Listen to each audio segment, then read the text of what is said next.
ఎవరికి నమ్మబుద్ధి వేయట్లేదు. యెహోవా బాహు ఎవరికి బయలుపరచబడిను. ఎందుకు ఈ ప్రశ్నలు వేస్తున్నారంటే, అయ్యా నేను ఈయన మెస్సయ్యా, ఈయన రక్షకుడు, ఈయన మంచోడు అని ఆయన జీవితంలో జరిగిన సన్నివేశం చెప్తే, ఇలాంటోడు మంచోడు ఎలా అవుతాడు, ఇలాంటోడు దేవుడు ఎందుకు అవుతాడు, ఇలాంటోడు గొప్పోడు ఎందుకు అవుతాడు అనే ప్రశ్నలు మీకు వచ్చినాయి. కరెక్టే, చూద్దాం ఎందుకు వచ్చాయి ప్రశ్న. వాళ్ళు ప్రశ్న అడిగితే పొరపాటు లేదు, ఎందుకంటే యేసుక్రీస్తు కంటే ముందున్నారు. ఆ ప్రశ్నలు మనం వేయకూడదు. ఎందుకని? యేసుక్రీస్తులో అవి నెరవేరటం మనం చూసాం కాబట్టి. చూద్దాం 2వ వచనం. లేత మొక్క వలెను, ఎండిన భూమిలో మలిచిన మొక్క వలెను అతడు ఆయన ఎదుట పెరిగెను.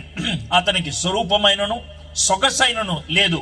మనం అతన్ని చూచి అపేక్షించినట్లుగా అతని యందు స్వరూపము లేదు. ఇప్పుడు ఈ వచనం చదివాను. నేను చేసే పని ఏంటంటే, యేసు ప్రభువారు శుక్రవారము సాయంత్రము 3 గంటలకి చనిపోయాడు. ఆయన దానికి 24 గంటల ముందు అని అంటే మన కాలమానం ప్రకారం గురువారము సాయంత్రం 3 గంటల తర్వాత జరిగిన విషయాలు చెప్పుకుంటూ వస్తున్నాను. Last 24 hours. ఆ లాస్ట్ 24 అవర్స్ లో ఏం జరిగిందో స్టోరీ లాగా చెప్తాను. ఈ వచనం ఎక్కడ ఫిట్ అవుతుందో వరుసగా మనం చూసుకుంటూ వెళ్ళిపోవచ్చు. ఆ రోజు సాయంత్రం